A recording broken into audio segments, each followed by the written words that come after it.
Hello, everyone. How are you? Can everyone hear me? I want to make sure. Great, great. Thank you all so much for joining us this evening for our Living Strong with MPN program. I am so happy to see this full house this evening. It really does mean a lot to me to see you all here. My name is Tiffany. I lead community programming and partnerships with the Patient Story, and you'll learn more about us in a little bit. But I know that MPN can be a challenging journey for our patients and our care ones. And so I wanted to start this program today by introducing you to a fellow MPN survivor. His name is Andrew Shore. He is a myelofibrosis survivor. And so he couldn't be here in person, but he did share us. And so I want to make sure that we all take a look at our screen right here. And if you're online, make sure that you follow our video as we introduce Andrew Shore. Hello, St. Louis, or wherever you may be watching from. I'm Andrew Shore. I'm joining you from Del Mar, California, which is in San Diego County. And I've been living with an MPN since 2011. And actually, I have a doctor's appointment today with my MPN specialist, and we're going to be going over my situation. I am taking one of the JAK inhibitors. Is it still working for me? A few weeks ago, I had a bone marrow biopsy, so they're looking at all the genomics of my cancer and seeing if things are progressing. And so I wanted to talk to you for just a few minutes about living with an MPN, whether it's ET or PV, or for me, starting as myelofibrosis. But I'm grateful that I've been living with myelofibrosis since 2011. So when I say grateful, because I've been living pretty well and treatments have been working. Now, we're at an exciting time, and Dr. O and the team are available to talk to you about all of that because things are changing. When I was first diagnosed, the first JAK inhibitor had just been approved. And so there was a new option. Before that, they weren't great at all.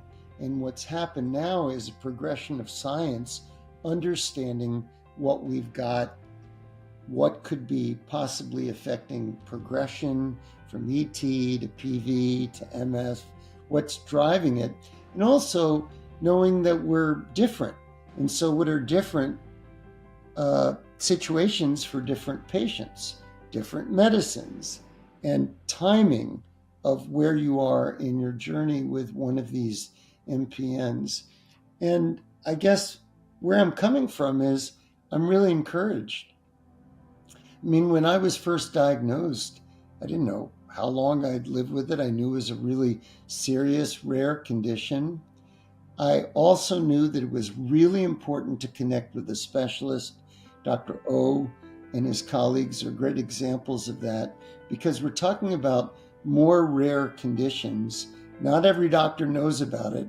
Not every doctor sees it very often, and they may not be up on all the latest options to evaluate and then treat it for you.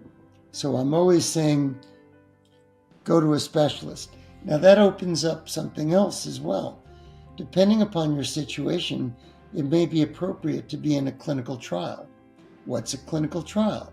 A clinical trial is how we get new medicines and see would it be effective. Years ago, for another condition I have, I was in a clinical trial and it led to much better care. And in that case, really lasting benefit. So I'm a big fan of clinical trials. Also, they monitor you like crazy, and so you feel like kind of a VIP. So that's a good thing. You may need some extra tests, but it's worth it to really have them look with a magnifying glass at you and your situation and maybe give you tomorrow's medicine today. So I'm a big fan about clinical trials. But overall, whether you're in a clinical trial or not, living with an MPN now, we have an increasing number of options that are approved by the FDA and others that may well be likely. And research continues. So we're on a journey, right? with the researchers, with the doctors, and with other patients so that we can get the best care for us. So you got to be informed. And that's what you're doing today. You are learning what the latest is, and then you'll discuss it with your healthcare team as to what applies to you. Could be a new treatment, could be a clinical trial, could be just monitoring what your treatment plan is now. Now, a little bit about ET and PV and MF differently. So they're different, but they're related conditions, and they can progress from one to another. And that's where monitoring is so important. Okay, but fortunately, we do have treatment options, and as I said, others are coming. So what's the bottom line? I'm going to my doctor today. I'm going to have a frank discussion. We're going to go over all the data that she has from a bone marrow biopsy, and I get a blood test just before I see her. And what does all this mean? Where are we now? And where maybe are we headed? Is there a change to my treatment plan? And if so, what? Could it involve a clinical trial? This is my ongoing dialogue with my MPN specialist. So make sure you check in with an MPN specialist. Make sure that's a recurring conversation as your situation may change. And don't be afraid of clinical trials. So there you go. So that's my point of view from living with myelofibrosis since 2011 and having the benefit of meeting Dr. O and other renowned specialists. And I'm really excited for you to get the information that you will get this evening. Thanks for watching. And again, I'm Andrew Shore, and I like to say that knowledge can be the best medicine of all. That was amazing, right? Yes, please give it up for Andrew Shore. I hope that that video resonates with you, and I do believe personally that sharing our experiences has major impact for others out there, and that's something that the patient story is actually committed to. So again, thank you so much, Andrew, for sharing your story with us. And so now to kick off the program, I would like to introduce our moderator for the evening, Josh Bolam, who is the Director of Patient and Community Outreach in the St. Louis area for the Leukemia and Lymphoma Society, better known as LLS. So I know you're tired of me talking, so it's okay. So I am going to turn this over to Josh. Josh, take it away. Thank you so much. It's my pleasure to be here. As Tiffany said, my name's Josh Bolam. I've been with LLS for 8 years. 9 years ago, I started my blood cancer journey as a joint caregiver with my mother to my uncle, who was diagnosed with non-Hodgkin's lymphoma. He lived in Las Vegas. My mother moved out there. To give her a little bit of reprieve, I would bounce back and forth so she could have some time off. We wound up having to put him into a clinical trial at City of Hope. I got to see that wonderful institution and a side of LA that I hadn't seen before. And when I was there at City of Hope, I started to look on the LLS website and I saw a little line at the bottom that said, "Work with us," clicked it, and 8 years later, here I am. So very, very excited to be here and very excited to talk with everybody in the room as well as those online. LLS is here to support our blood cancer patients.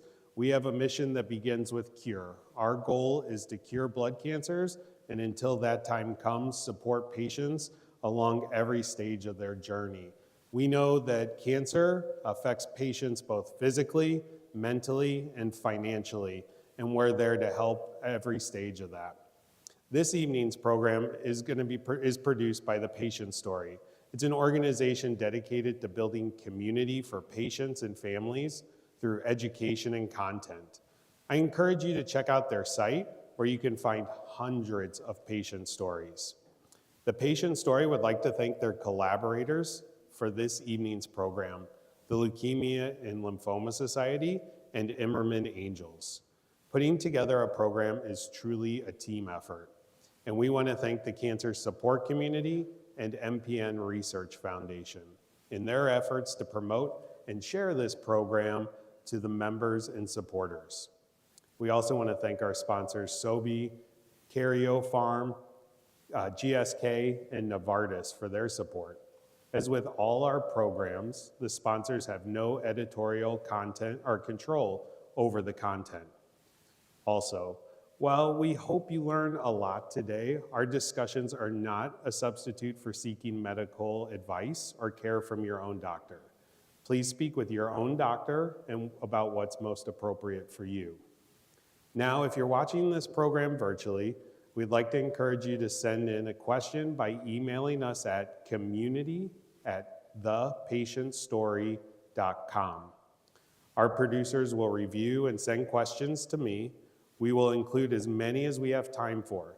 Remember, nothing too personal, as we can't provide specific medical advice tonight. Also, we would love your feedback on whether this program is helpful and what topics you'd like for us to focus on in future programs. So please fill out the survey. For those tuning in virtually, it will come to you when the program ends.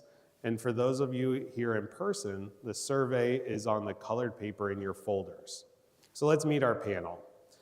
Joining us tonight, we have two special guests who many of you in the audience probably already know very well. Dr. Stephen O is an associate professor of medicine and co-chief of the Division of Hematology at Washington University School of Medicine. His clinical practice and research efforts are focused on myeloproliferative neoplasms, MPNs. So welcome, Dr. O. Next, we have Dr. Amy Zhao, also an associate professor of medicine in the Division of Hematology at Washington University in St. Louis. She sees patients with a variety of hematological disorders, and her research focuses on developing new therapies and improving the care of MPN patients. Thank you, Dr. Zhao. So let's go ahead and get started. We have so much to cover tonight. We're going to cover the three MPN types, polycythemia vera, I'm going to stumble through some of these words tonight. I've rehearsed them many times, but it's still going to stumble. Essential thrombocythemia, ET, and myelofibrosis, MF, and the related molecular testing of each one of them. We're going to talk about monitoring and managing symptoms and side effects, and we're going to talk about the latest treatments, including clinical trials. So let's do a big picture overview here. Dr. O, would you describe briefly the differences and similarities between the three types of MPNs? And we have to recognize that myelofibrosis can be primary or secondary, and just talk a little bit about that. Sure, absolutely. So, Andrew, in his introduction, mentioned that there are many similarities between these three types of MPNs. That's absolutely the case. There are absolutely distinctions that separate them as well. So let's talk a little bit about some of those specifics. So, first, these three diseases are grouped together for a number of reasons. One of which is that they all have in some fashion, result in abnormalities of the blood counts. So, for instance, in polycythemia vera, typically we see an elevation in the hemoglobin or hematocrit, too many red blood cells. That's the primary feature of polycythemia vera or PV.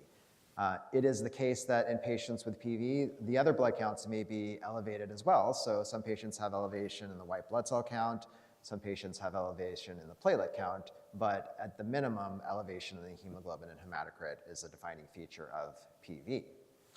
ET is very analogous. So we see in essential thrombocythemia or ET that the platelet count is elevated.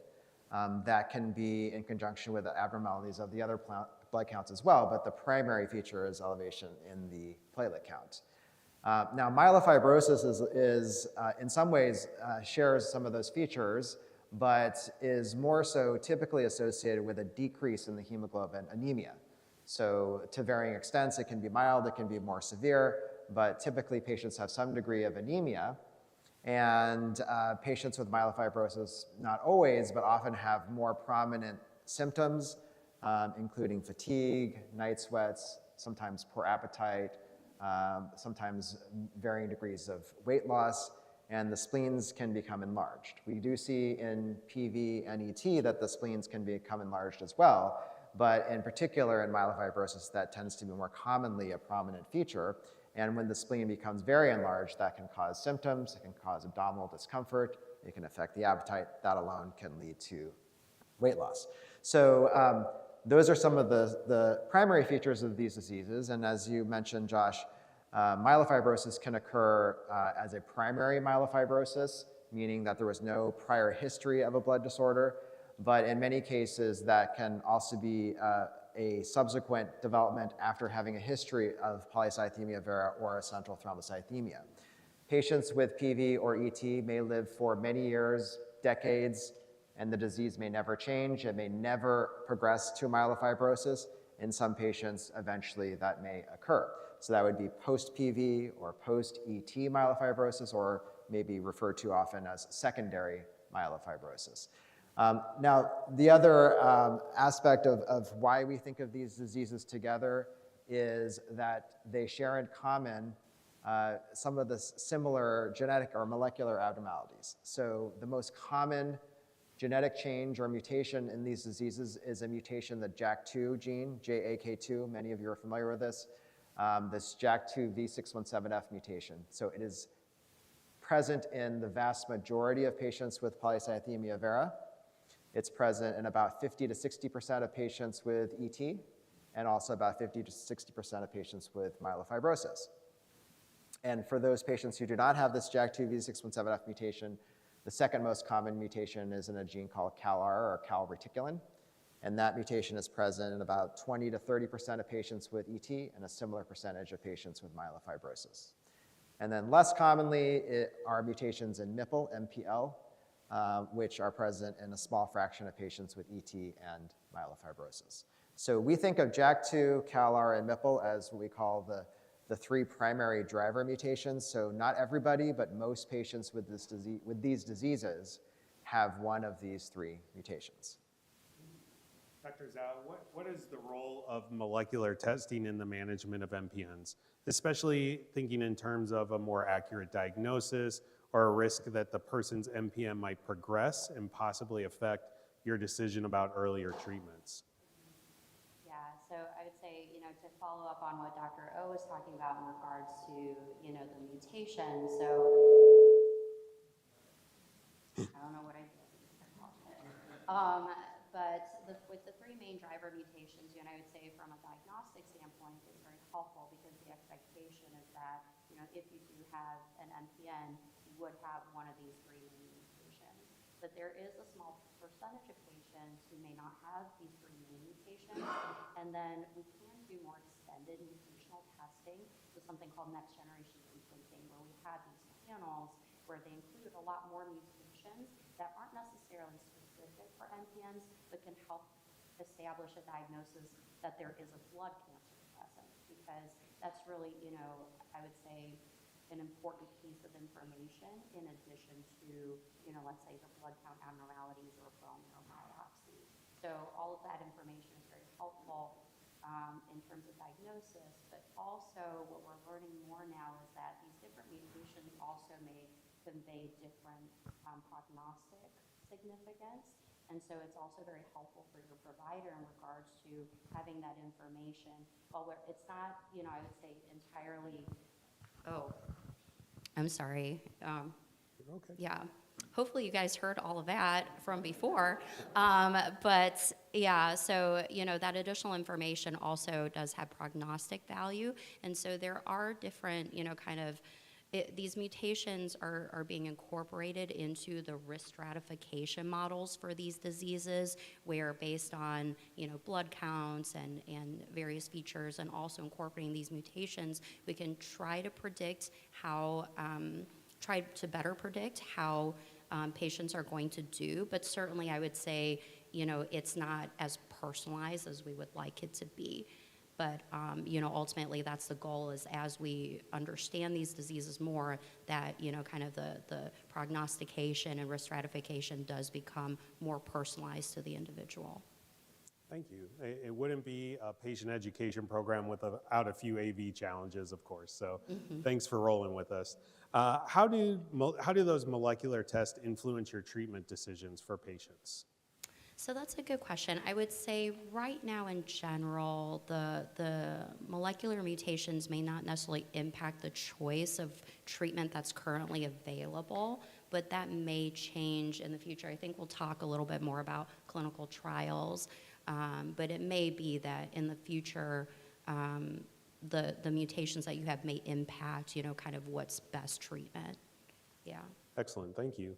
Dr. O, what's the difference between cytopenic myelofibrosis and proliferative myelofibrosis? And what might you see in a patient in the clinic in their laboratory results that would be different? And do these differences impact their prognosis? Sure. So these terms, sometimes they can be confusing and sound very technical, but let's start with proliferative. So we know MPN, myeloproliferative, right? So proliferation, things are growing or proliferating. We know that's a underlying feature of these diseases. The most straightforward way to think of that is, in the case of PVET, you have high blood counts, your bone marrow is producing too many blood cells, right? So that's proliferation, hyperproliferation. When we think of that in terms of cytopenic and proliferative, that is mostly referring to patients with myelofibrosis. And when patients with myelofibrosis, again, it can be a little bit confusing because in that setting, in some patients, one or more of the blood counts can be high and one or more of the blood counts can be low. And sometimes you have a combination of both. For instance, a patient with myelofibrosis may have anemia, so hemoglobin is low, but the white blood cell count may be high. So they're kind of the opposite. But when we think of those terms, cytopenic and proliferative, as it refers to myelofibrosis, we think of cytopenic means low, essentially, as it refers to the blood counts. So that means that, generally speaking, there's more prominent anemia. There may be more of an issue with the platelet count being low, so thrombocytopenia. Whereas with the proliferative subset or grouping of myelofibrosis, that's less the case. And that tends to be that more proliferative MF, myelofibrosis, more so from patients who had a prior history of polycythemia vera or essential thrombocythemia. So they started out with the higher blood counts. They may be drifting down a little bit, but they're still higher than patients who are more commonly from primary myelofibrosis, where those blood counts may be lower. So that's more so the cytopenic category. Are there unique challenges in treating those two patients? Absolutely. So, we're going to talk in more detail about some of the available therapies for these diseases, in particular when we're thinking about patients with myelofibrosis and many of the treatments that we use, those treatments can lower the blood counts.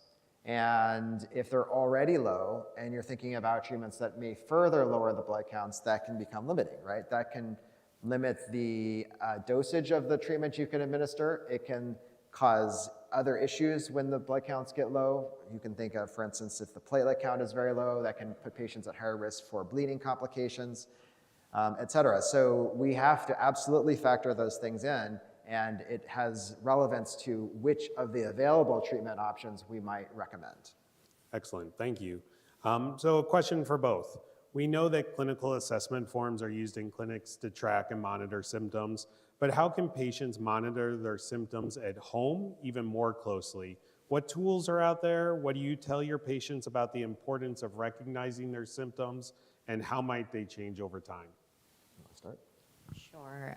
So I would say, as far as, so the symptom assessment forms that we give in clinic, they are available online, but also, I Google searched this a while back, but there are like MPN symptom trackers or apps that are available for specifically patients to use, and you can download it on your phone, or kind of use like their online form, and that could be a way for you to follow your own symptoms at home, like in between your visits.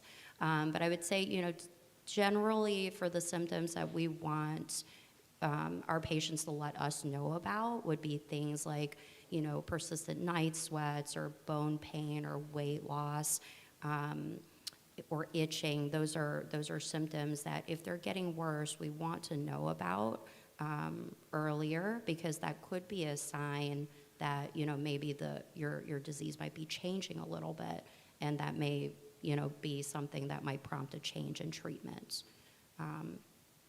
So. Excellent. Yeah, thank you both. Just in recognition of the Leukemia and Lymphoma Society, and you mentioned it, we have our Health Manager app, free to download in all the app stores or wherever you get your apps on your phone. I think that's how you're supposed to say it in terms of a moderator. Let's go ahead and switch gears a little bit here to the treatments associated in managing MPNs. Dr. Zhao, can you provide an overview of the current treatments for PV and ET, and what's your experience with their effectiveness in managing those diseases? Yes, absolutely. So starting with PV, so we do risk stratify patients into like a higher risk group and a lower risk group, and that risk specifically is the risk for blood clots, because as Dr. O mentioned, the expectation is that for our PV patients and also our ET patients, the prognosis is very favorable, and we do expect that most patients will live a long time with these diseases. But one of the biggest complications, and you all are probably aware of this, is there is a higher risk of blood clots associated with these MPNs in general. And so a lot of the therapies are meant to decrease the risk for blood clots. And so for how we risk stratify patients, it's really based on two factors. Age and also whether or not you've had a prior blood clot. And blood clots could be things like heart attack, stroke, so those are types of blood clots in the arteries, or they could be blood clots in the vein, so like a deep vein clot in the leg or that goes to the lung, those types of things. And so if you're over age 60 or you have had a history of blood clots, that does put you at a higher risk category for getting blood clots. And so for our higher risk patients, in addition to aspirin or blood thinner, we do also recommend taking a medication to lower the hematocrit. So for our PV patients, our goal is to keep your hematocrit, which is a blood number that looks at the red blood cell number, below 45. That's the recommendation. And which is a little bit different for our lower risk patients, where if you don't have either of those risk factors, then generally it's aspirin and also what we call therapeutic phlebotomy. So that's removing blood periodically to maintain that hematocrit at that goal that we want. And so then for our higher risk patients, as far as the treatment options go, there's a couple of different ones to choose from. The most common one that I prescribe, and I think most people prescribe, is something called hydroxyurea. So that's a pill medication that's taken, and the dose is dependent on how high a dose you need to maintain that hematocrit goal. So we use that most often because it is very well tolerated, and it's easy to take because it's a pill. Other options, so interferon is another option for our PV patients. It's an injection. I won't get into, kind of the side effects of these therapies too much, but the side effect profiles do differ, and so that is a difference in regards to some of these treatments. Ruxolitinib, so that's a JAK inhibitor that's also used in myelofibrosis. That is also FDA approved in the second line setting for PV, and what we mean by second line is it may not be the first option you start with, but for patients who may not be able to tolerate hydroxyurea or are not getting the response that they should from the hydroxyurea, then that ruxolitinib or Jakafi is the commercial name, may be a good option to consider. So those are some of the more common treatments we'll use for PV. And then for ET, so similar idea in regards to risk stratification. So age and history of blood clots are still kind of the main factors. We do also incorporate mutations to some degree because, as Dr. O mentioned, with PV patients, the majority of patients are JAK2 mutated, but it's a little bit different for our ET and MF patients where even though like 60% of patients have a JAK2 mutation, there's a percentage of patients who have a mutation in CALR. And so there is a little bit of a difference in blood clotting risk between having these different mutations. And so that gets included in the risk stratification, but overall it's still going to be age and history of blood clots that determines if somebody's going to be at higher risk and may need to take a medication in this situation to lower the platelet count to a more normal level. Because, again, with ET, generally it's the platelets that are high and not the red blood cell count. And so as far as kind of treatment options go, so there is some overlap. So again, hydroxyurea we use fairly commonly for ET as well. There's another medication called anagrelide, which is another pill medication that's used for to lower the platelet counts. We do generally use that in more of the second line setting. So again, if somebody does not do well or is needing a very high dose of hydrea to keep their platelets at the goal that we want. Interferon also can be used in ET. And so I will say I have also used ruxolitinib in my ET patients, but because it's not FDA approved for that indication, sometimes it can be challenging for insurance to cover medications that are not FDA approved for a specific indication. But we have been able to get it off label for some patients. Excellent, thank you. Dr. O, can you provide an overview of myelofibrosis, including low risk, intermediate risk, and high-risk patients? Sure. So, I could go on for probably a couple of hours about that, but I'll give the short summary for you all. So, we analogous to PV and ET, we have a variety of different prognostic calculators that can be used to give us an understanding of the overall outlook for the disease. That relates, of course, to looking ahead in terms of projected survival or lifespan after diagnosis. It relates to the possibility that the disease over time could progress to a more advanced form, in the most advanced case to acute leukemia. And that is where we, with whichever prognostic calculator we're using, it generally will result in something like 4 or 5 different categories ranging from lower risk to higher risk categories. So that gives us information about the overall outlook. It does also guide, to some extent, what kinds of treatments we might recommend. So for example, if a patient is in the highest risk category and they are overall relatively healthy, we might actually suggest to confer with our transplantation specialist or bone marrow transplant specialist and consider whether that is a recommended course of action. That is a treatment that is pretty intensive, but has the payoff of potentially putting the disease into remission.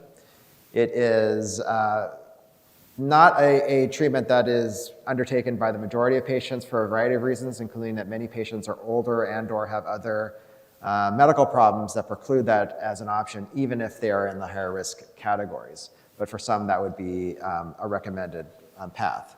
For those that are not pursuing transplantation, then we think about, particularly when we're talking about the intermediate and higher risk patients, what other available treatments are there that can be helpful? And fortunately, today, we have 4 FDA-approved oral medications that can be used for patients with myelofibrosis. They are all in this class of drugs called JAK inhibitors. So you heard about ruxolitinib as one example. Ruxolitinib or Jakafi was the first FDA-approved treatment for myelofibrosis.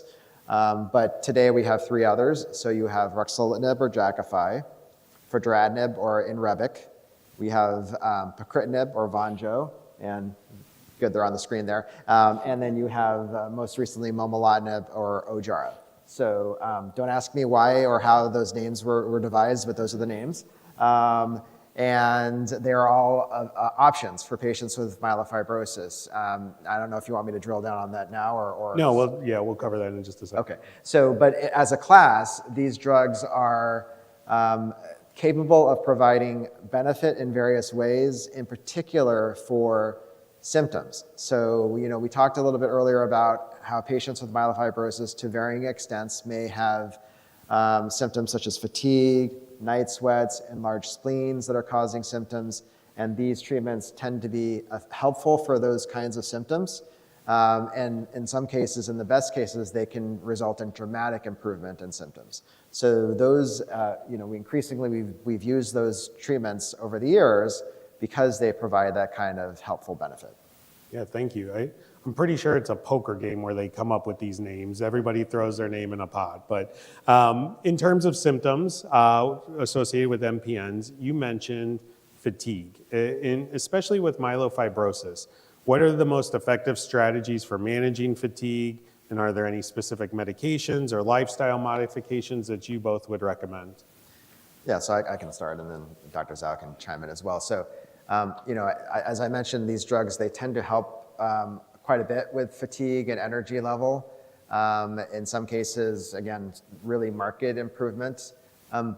We also have to keep in mind that fatigue can be what we call multifactorial. So there can be multiple causes for that. It can be the disease itself, and this can be an issue not just in myelofibrosis, but in patients with PV and ET for sure as well.